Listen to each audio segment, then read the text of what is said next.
So y'all, I'm just over here grinding, doing my videos, living my life, just daily routines. Just my daily routines in van life. Nothing extravagant or exciting. I'm not going to try to make my life or van life seem more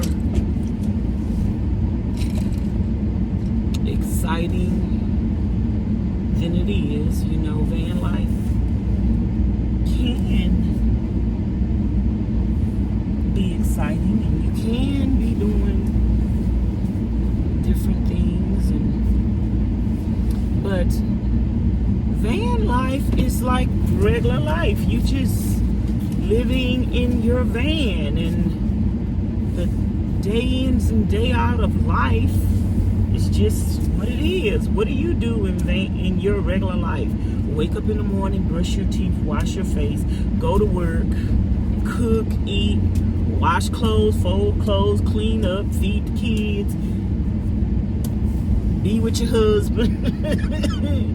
I mean, that's just the day ins and day outs of regular life. And van life is the same thing.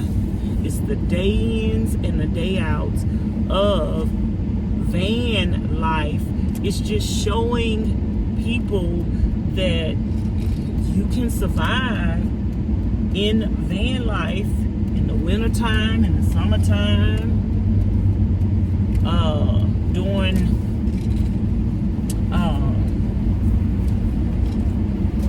natural disasters, and whatever life comes your way, or whatever life throws your way, you're living in a vehicle the same as you would be living in a house. So it's the same exact thing. The only difference is that it is more compact. The print you're leaving on the earth is a smaller footprint. You know, you have less resources, less amenities, less waste. It's just, there are benefits, there are pros and cons to van life, and it's just about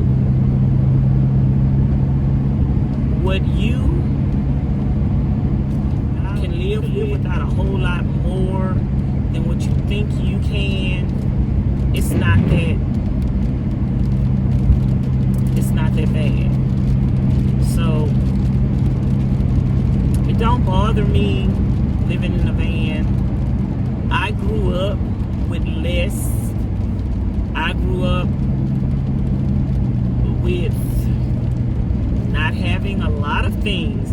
And to me, van life is, I feel like, me personally, my situation, I feel like my life and what I went through as a child, and how my mother lived raising us,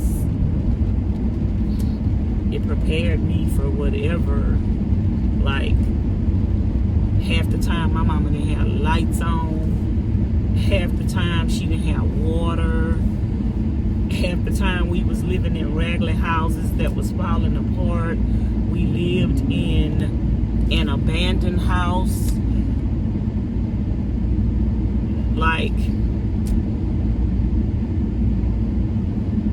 how much worse is living in a van? How much worse is living in a van when you grew up living in abandoned houses, or houses that should have been abandoned, and going from pillar to post, never finishing a school year in one place? I mean, we were nomads as children. We didn't have security as children. So, child, I'm not scared of van life. Van life is more stable. It's more of a roof over my head. is something more permanent than what I grew up with.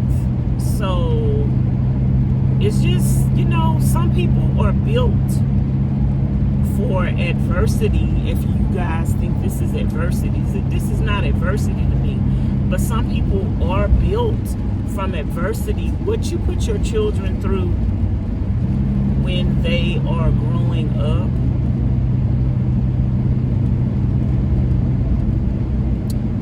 prepares them. It could be a bad thing or a good thing. It depends on what your outlook is and how you look at it.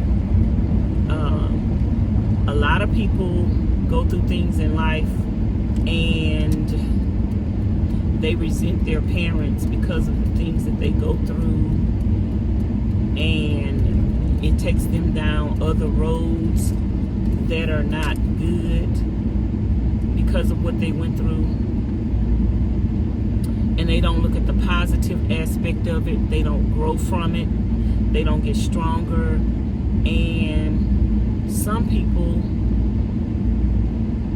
use the situation and it turn it around and it makes them stronger. And I think that's what I did even as a child. I withdrew to myself. I was like a loner. Me and one of my other siblings. Well, I think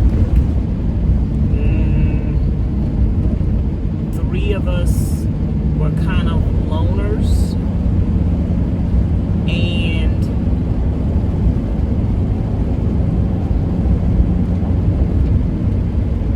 three of us was kind of loners and stayed to ourselves.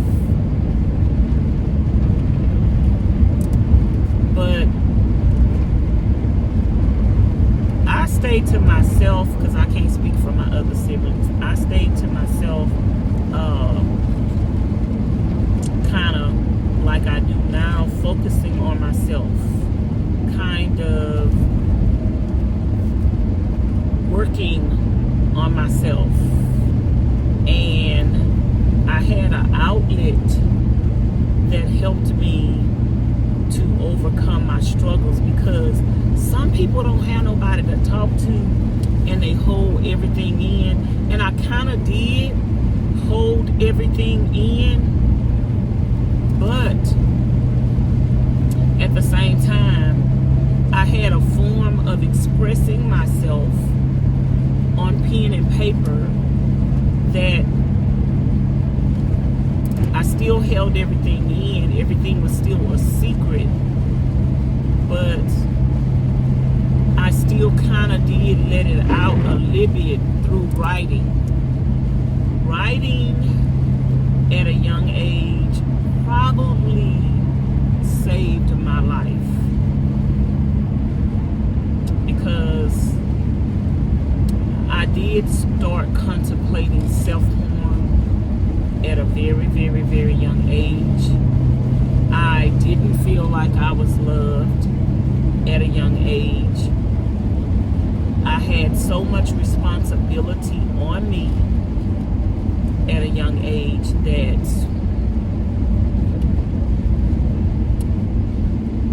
I didn't experience being a child and knowing what it felt like to be a child. I actually, you guys, people ask me, what is your fondest childhood memory? What is your fondest, what did you do as a child? I really don't have childhood memories, because as a child, I was put in a position to be an adult. So my childhood memories are adult-like memories, like changing diapers, babysitting children, taking care of my sisters and brothers, being the oldest child in the house and being left alone in a house with your other sisters and brothers, cooking for your sisters and brothers, bathing your sisters and brothers, combing your sisters and brothers' hair. That was a daily routine with every single day.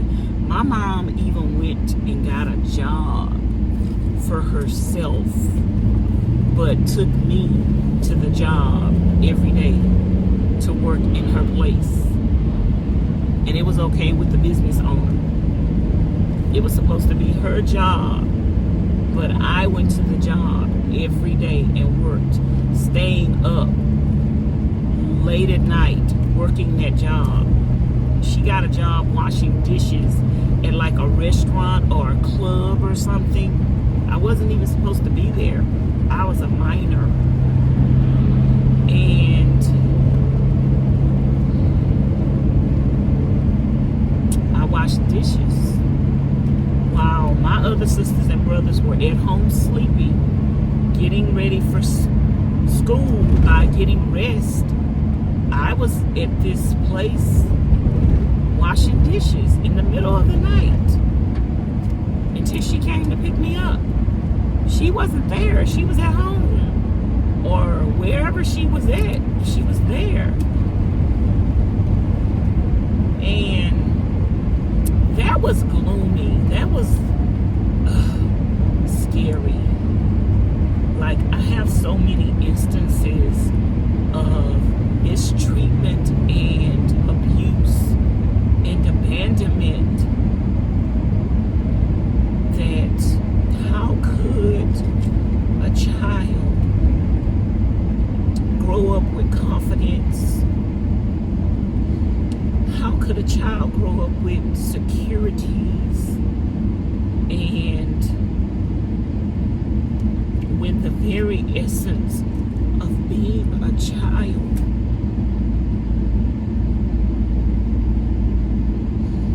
was stripped from them? My innocence as a child was taken from me in so many shapes, forms, and fashions. And that's why I try to talk to mothers and women and let them know that your decisions impact your children. The responsibility that you put on a child at a young age, it's defining their life in a negative way. Yes, so many things that I went through as a child shaped me into the woman that I am today, the knowledge that I have today.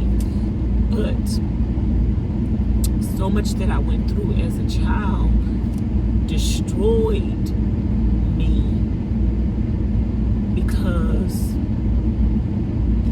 in my opinion, I could have had so much of a brighter future had I had values instilled in me of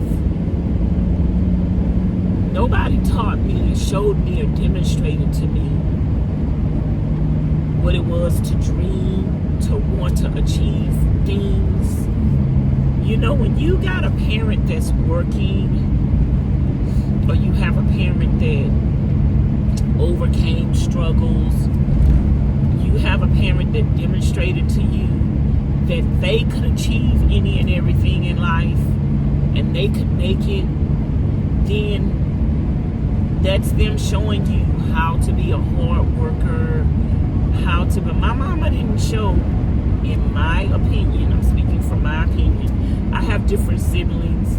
My siblings, I'm older than my youngest sibling that's living.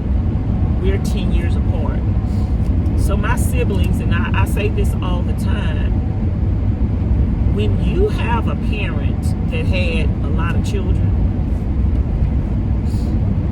each child had a different experience with their parent, because you caught their parent at different phases through their lives. So all of my sisters and brothers may or may not tell a different story or have a different account of their life and our mother, because they experienced her at different phases in her life. And some children as well, I know in life, a lot of people choose not to give a truthful account of what happened in their life because they are still hurting and they are still in denial, or those thoughts hurt them, so they don't give an accurate account of what happened. The thoughts and the memory of what happened to me as a child, it still hurts me. It's still very raw. But I choose not to suppress those thoughts or feelings, and I choose to give an accurate account of what happened. I am not going to make excuses for my mother. I'm not going to make excuses for any adults in life. I did make excuses for my mother and suppress these thoughts and feelings for years, and it caused me to be depressed and suicidal. And I had to get to a point in my life where I wasn't going to suppress those feelings. I was going to tell the truth and shame the devil. I was going to give an accurate account, because when you suppress feelings, you guys, you lie to yourself about what happened to you, because you're not willing to let it out. You're not willing to tell the truth of the things that happened to you to yourself. You're not willing to admit, my mother wasn't a good mother. My mother was an abusive mother. My mother neglected me. And I had to say to myself what the truth was. And the truth of the matter is that my mother was an abusive mother to me. She was abusive to me. My mother neglected me. My mother abandoned me. My mother didn't teach me anything. Most of the things that I know how to be the woman that I am today, my mother didn't teach me those things. I learned those things from older women that were in my life because my mother was absent. I didn't learn how to, the things that you guys see me do, the things how you see me be positive and encouraging and motivating. I didn't learn those things from my mother. I learned those things I taught those things to myself because I wanted to be better than my mother. I taught those things to myself because I retreated in myself as a child, and I cried. I used to stay in my room and cry so much as a child because I was hurting. But after crying, I cried a lot, you guys. But after crying, I retreat within myself, and I encourage myself, I motivate myself. I find strength to get up after the tears and after the crying. I find strength to get up, to motivate myself, to pray, to talk to God, and to get up to fight another day. I'm a survivor. I'm a fighter. I have been a blessing to a lot of people in my life, my sisters and brothers. I took a lot in order so they wouldn't have to. I took a lot of the abuse in order so they wouldn't have to. Had I exposed my rapist at an early age, sooner than later, my family would have been disheveled. my sisters and brothers, we would probably would have all been placed in different homes. We wouldn't have had the opportunity of growing up in the same home because we would have been disheveled. My mom may or may not would have been arrested because it would have been up to a court of law to decide and decipher if she had knowledge of what happened or why she didn't do anything about it when she found out about it. Why she and my other relatives who were advised by me when I finally did talk and say what the person did to me, why didn't they go to the police? Why wasn't that person ever reported to the police for what they did to me? And they did it to other people too. But why didn't my family, knowing that this person had did this to other people as well, why didn't they report that person to the police? Why they didn't report it to the police is because it was a family member and they were protecting that person. So this goes to show you that adults that are supposed to protect children and minors, they don't protect the children and the minors, they protect the adults that they know that has done wrong. So when people sit up here on YouTube and lie on me and say, oh, she don't have nothing to do with her family. Oh, her family left her alone. Oh, her family don't like her. Oh, she's wicked and evil because she don't talk to her mom, because she don't have anything to do with her family. You guys can't sit here and say that because a person doesn't talk to their parents, they're not a good person. Do you know why they don't talk to their parent? I should talk to somebody who hurt me so bad in life and who doesn't acknowledge the things that they have done to me in life and don't care that those things have basically destroyed me and almost took me out. No, I don't have to never talk to nobody. And the judgment of other people.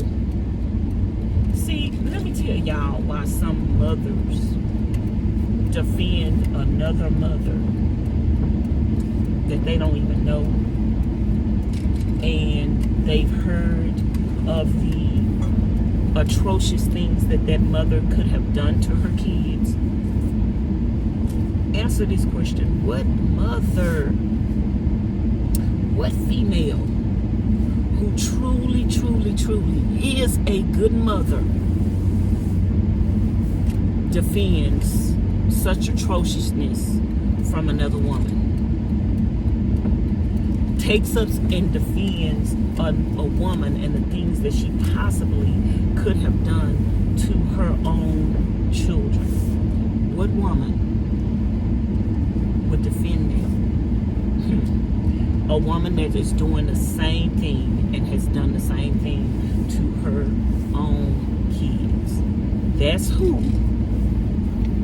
See, when people open their mouths to attack another person and defend another person that they don't even know from the things that that person's child said that person did to them, who would defend a woman from about the things that somebody said that they did to their own children? Who would defend that type of a person? Somebody who's doing it themselves or has did it themselves. Food for thought.